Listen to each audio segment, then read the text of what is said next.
All right, so I'm going to talk about the 2019 Ford Ranger Fox Performance Tune 2.0 suspension.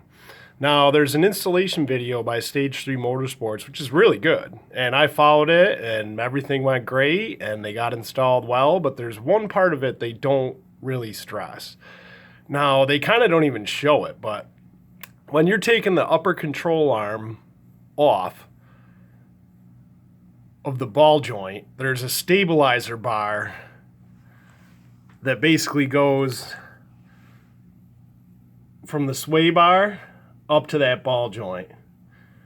Now, they tell you in the video to loosen the sway bar. Loosen it all the way. I mean, to like the last thread of the bolts that are in there. Because the first one, I did the passenger side first, and I didn't loosen the sway bar all the way, and just tweaking it and trying to get it in position. I mean, it popped that stabilizer bar right out of its socket. And I mean, there's no going back after that. So it's one of these right here. Now, they're only $12 if you do it, but it's still a pain in the ass. So if you just loosen those two bolts on the sway bar, they both come right down and they're embedded in there. So there's no nut or nothing. So you just loosen them all the way.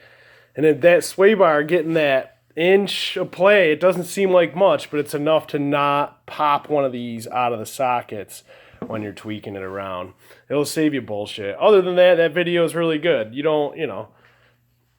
can install that suspension fairly easy, fairly quick, and it levels the truck and it looks great, You need an alignment afterwards. You got to do your headlights. If you got adaptive cruise, you got to get that computer sorted out, the radar. But I don't got any of that nanny crap on my truck. I drive it myself. So the suspension's amazing. It drives like a dream. It should have been on this truck to begin with.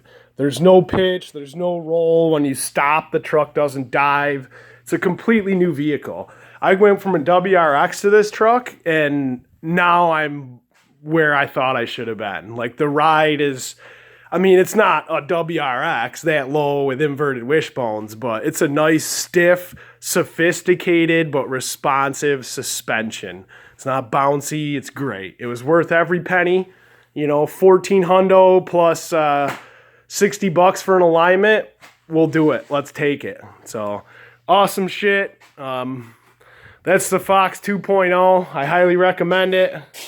It's great. And next video, I'm going to show you how I got an aftermarket touchscreen in there with boost gauges and all that stuff, and how I installed the radio with a little more detail, because it's a pretty much custom job, but it's way better than that Ford My Touch crap. So have a good day, everybody.